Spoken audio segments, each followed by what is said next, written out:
कई बार जब लोग जीवन में काम करना शुरू करते हैं तब उन्हें बहुत ज्यादा दर्द होता है, तकलीफें होती हैं, उन्हें बहुत ज्यादा मेहनत करना पड़ता है और ये बात उनसे बर्दाश्त नहीं हो पाती। उनका शरीर जवाब दे देता है, वो उस काम को छोड़कर किसी और तरकीब से सफल होने का प्रयास करते रहते हैं। लेकिन याद रखिएगा, इस प्रकार से कोई भी व्यक्ति जीवन में सफल नहीं हो पाता है। याद रखिएगा कि सफलता का मार्ग मेहनत, दर्द और तकलीफ से होकर गुजरेगा और यह आपको सहना ही पड़ेगा।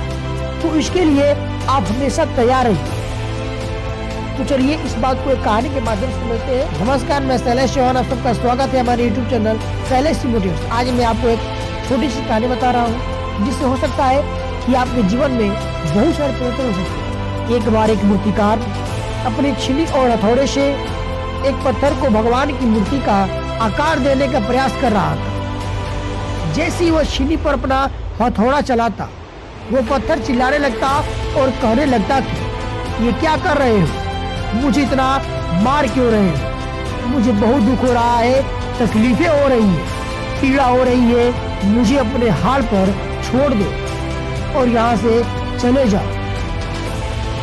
मूर्तिकार ने उस पत्थर से कहा, मुझे बहुत अच्छे से पता है कि तुम्हें बहुत ज्यादा दर्द हो रहा है, तकलीफ हो रही है और तुम बहुत ही ज्यादा पीड़ा में हो। लेकिन यदि आज तुमने इस दर्द को नहीं सहा, इस तकलीफ को नहीं सहा, तो जीवन भर तुम यही इसी प्रकार से पड़े रहोगे।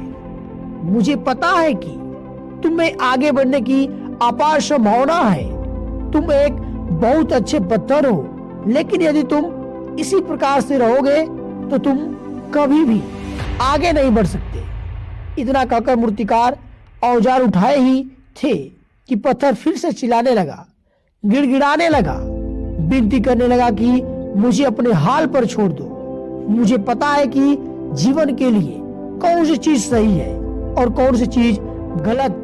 मुझे बहुत ज्यादा दर्द हो रहा है, अब मैं इस तकलीफ को बहुत ज्यादा नहीं सह सकता। मैं जिस हाल में हूँ उस हाल में छोड़कर मुझे तुम चले जाओ। उस मूर्तिकार फिर से उस पत्थर को समझाने की कोशिश की, ज्यादा अधीर मत बनो और अपने सब्र को बनाए रखो, थोड़ी देर और इस दर्द को सहो। यदि इस दर्द को सह लिया तो मैं भगवान की मूर्ति के रूप में तुम्हारी स्थापना करवाऊंगा और फिर दूर दूर से लोग तुम्हारी पूजा करने आएंगे और पंडित और लोग तुम्हारी सेवा करेंगे। लेकिन पत्थर ने उस मूर्तिकार की एक भी बात नहीं मानी। वो चिल्लाता रहा और अपनी बात पर अड़ा रहा। मूर्तिकार ने उस पत्थर को समझाने की बहुत कोशिश की, लेकिन वो पत्थर नहीं माना। अब मूर्तिकार भी थक चुका था और वह उस पत्थर को छोड़कर आगे बढ़ गया और थोड़ी ही दूर जाकर देखा कि एक और बहुत ही अच्छा पत्थर पड़ा हुआ है। उसने छीली और हथौड़े उठाया और उस पत्थर को मूर्ति बनाने के लिए तैयार हो गया। मूर्तिकार ने छीली और हथौड़े का वार दूसरे पत्थर पर जारी रखा। दूसरे पत्थर को भी दर्द हुआ, तकलीफें हुई उसे भी, लेकिन उस पत्थर ने बर्दाश्त किया और देखते ही देखते थोड़ी समय के बाद उस पत्थर ने भगवान की मूर्ति का रूप धारण कर लिया। थोड़े दिन बाद उस मूर्ति के एक मंदिर में स्थापना हो गई। धीरे धीरे करके लोग वह पूजा पाठ करने आने लगे। लोगों की मन्नतें वहां से पूरी होने लगी और वह मंदिर बहुत ही ज्यादा प्रसिद्ध हो गया। अब धीरे धीरे करके दूर दूर के गांव के लोग वहां पूजा पाठ करने आने लगे। फिर एक दिन और उस पत्थर को उसी मंदिर में लाया गया और उसे एक कोने में रख दिया गया। अब लोग आते और उस पर नारियल फोड़ते।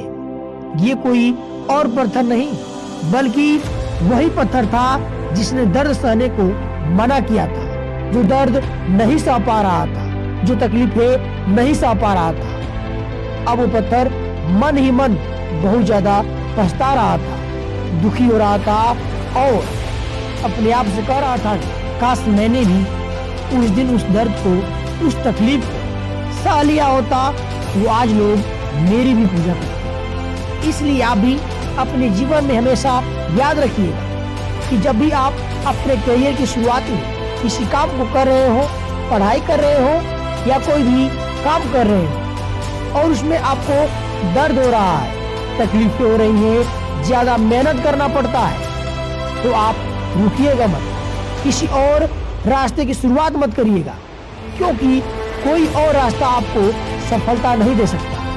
आपको उस दर्द को, उस तकलीफ को सहना ही होगा और उस दर्द को, उस तकलीफ को सहकर आप ज्यादा मजबूत बनेंगे और तभी आप अपने जीवन